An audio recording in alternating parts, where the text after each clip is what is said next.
Hello, Gemini. So welcome to a new love reading series, which starts off with you guys because your birthday month is typically June. So this reading is for when a Gemini meets an Aries. If it resonates, consider a personal pre-recorded or live reading. Just click on the link tree below or text me at 646-902-5715. So let's talk about you guys for a second. When it comes to a Gemini and an Aries, both of you absolutely love fun. You're all about it. A lot of energy, a lot of activity going on in your relationship. You do not like to be bored. Neither one of you like that at all. You do have to have a certain measure of independence from one another so you guys can be together, but you're fine being apart, and you're also bring a lot of enthusiasm to the relationship. One thing about you guys is that you definitely like having, you always like having conversations that are very intellectual, they're a little bit lengthy. That's what you find very stimulating, these verbal exchanges between you and your partner. But the problem is with Aries, they don't like to talk for a long time. They're sort of like, oh, look, a squirrel. They'll hear you for, I mean, I often say, I'll talk to an Aries and I limit myself to like 15 seconds or something like that, because after that, you can see their eyes glazing over and they're kind of checking out. So they're really not into these long conversations. They also get a little bothered when you have a hard time deciding on something, because Aries is just like, okay, this is what we're going to do. And it takes them a matter of seconds to figure it out. And also when you kind of talk on and on about stuff and here and there and abstract concepts and this and that, they're wondering why you're not talking about them, because that's one of their favorite subjects. So, the two of you do have a tendency to kind of react to each other really in a hasty way. You don't kind of set any like long-term goals for your partnership or anything in that regard. You all live in the moment, and that doesn't make for a very stable relationship, and it tends to run a little bit hot and runs a little bit cold.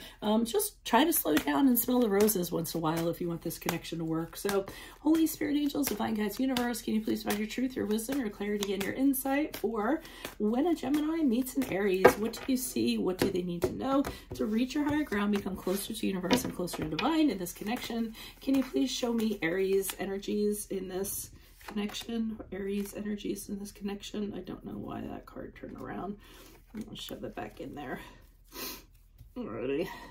So we have the Tower card in the reverse in regards to this connection. Can you please show me Aries energies in this connection? And we have the Six of Pentacles in the upright. Make sure you click on the video link below for Are They the One? And in this case, it would be, is Aries the one? Energies that lie between you. Chariot card in the reverse, which is the card of Cancer. In my playlist, your 2023 Sun Moon predictions. I'm coming out 2024s. I need more comments. I mean, more requests in the comments. I'll put you in queue, and then hopefully I'll drop a bunch of those out in a little while. As we move forward, we have the Seven of Cups in the upright.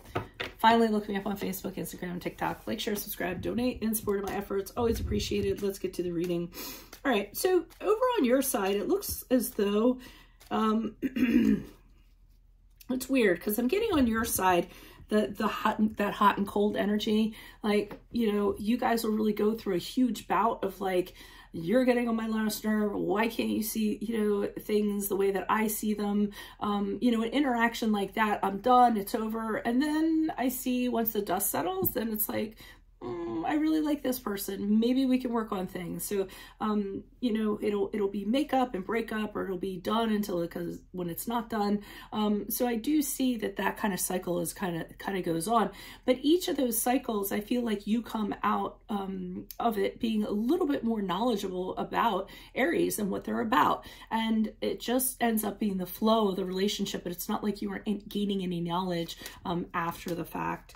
On their side, they feel like they've met their match. We have the Six of Pentacles in the upright. So they do feel the two of you have an understanding in a way where you respect each other, admire each other in a certain way. I feel as though the two of you swap out roles. Sometimes one person will be, you know, leading, and then the other person will be leading. So, you know, there is a really equal energy between the two of you, and I really like that kind of flow, and I can see them kind of feeling that.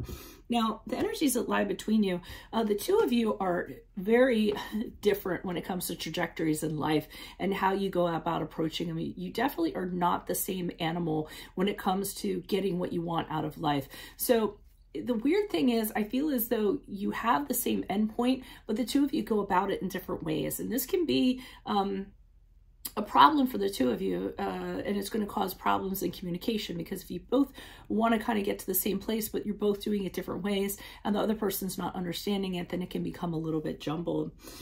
As we move forward, I'm not seeing longevity in this relationship. I'm seeing either you, them, or the other person considering other options. At the very least, they're just kind of looking, kind of seeing what else is out there. So they might be exploring and saying, oh, this might not be the one for me, or they might be comparison shopping, or you could be doing that too. But I'm just seeing, you know, them kind of looking into other things that could be going on outside of this connection here. So let's see what's going on. Why is the Tower card in reverse for Geminis? Why is the Tower card in reverse for Geminis?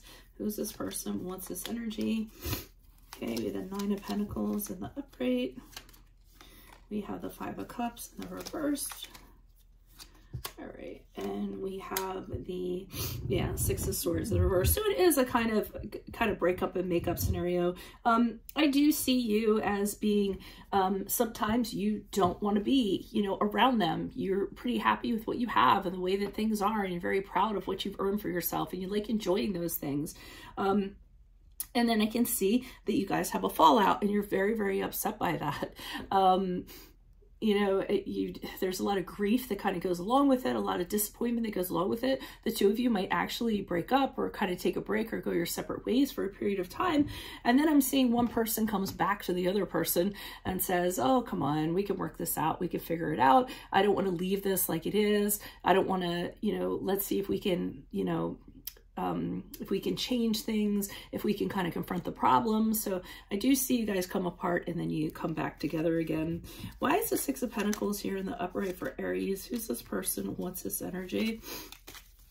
Alrighty. So the Four of Cups in reverse. We have the Three of Pentacles in the reversed. Okay, so while they kind of feel that energy of, hey, you know, there's something going on here where we're similar animals in a way, but different at the same time, I see the problems. I see this is where the difference is in how you guys go about things is showing up with the Ten of Cups in reverse. This is not having things in common, or your families don't get along, or your values aren't the same, or your political beliefs aren't the same, and that can kind of cause a fissure of some sort. Also, not valuing, not appreciating someone. Maybe somebody feels as though they work really hard, or they bring a lot of qualities to the table, and they're not feeling as though they're getting enough recognition from the other person. And the Four of Cups in reverse on Aries side is kind of like, you know, should I sit here and kind of, you know, make this happen, or am I missing out on things while this is going on? I don't think they're expressing this to you, but I always feel like they have like a something else in mind. But mostly it's because they're not sure that they're doing the right thing in regards to this relationship.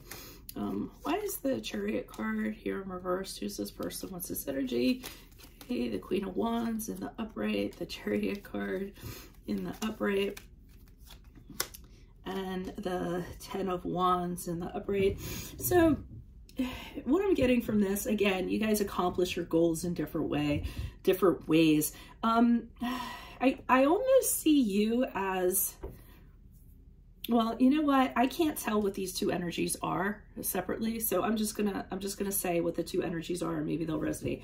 I feel that one person, when it comes to achieving their goals, they take on adversity, they embrace the challenge, they'll throw themselves right into it, and have a lot of confidence that they'll be able to take care of it. And that may be the Aries, but it could be you also. And the other energy I'm seeing is how somebody goes about getting to the end point is they work very hard, and they take on more work than they need to in order to make things happen. It doesn't matter how hard the work is. It doesn't matter how tired or exhausted they are. They will just continue to do it until they reach that end point. So it's just different styles of doing stuff and accomplishing goals that I feel could be a clash between the two of you. Why is the Seven of Cups here in the upright in regards to how they'll be moving forward? Who's this person? What's this energy? Okay, we have the Moon card in reverse, which is a card of Pisces. We have the Five of Wands in the upright, and we have the Lovers card in reverse, which is a card of Gemini. So I do feel as you guys move forward, you are going to be considering other options. And I think it's going to become clear as day that the two of you really don't have the commonality that it takes to move forward. Yeah, it was fun while it lasted. It was really energetic, but I think eventually the differences are going to start to come into play.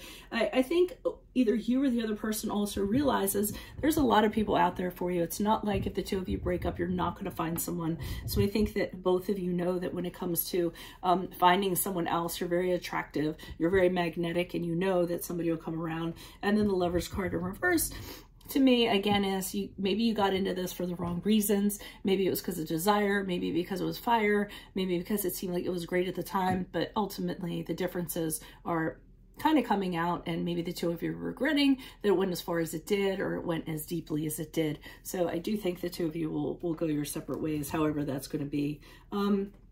So that's what I have for you all. If it resonates, consider a personal pre-recorded or live reading. Just click on the link tree below or text me at 646-902-5715. Also, make sure you click on the Vimeo link below for Are They the One? In this case, it would be Is Aries the One? It's not looking that way for this reading, but we'll see what happens in the Vimeo. And in my playlist, your 2023 Sun and Moon predictions. 2024s are on their way out. Please continue to put your requests in the comments. I'd like to have a good amount so I can get a good chunk out. I'll let you know where you are in queue. And then finally, look me up on Facebook, Instagram, TikTok. Like, share, subscribe, or donate in support of my efforts. It's always greatly appreciated. Otherwise, Geminis, I will see you in the Vimeo. Adios from Veronica Garnett. Bye.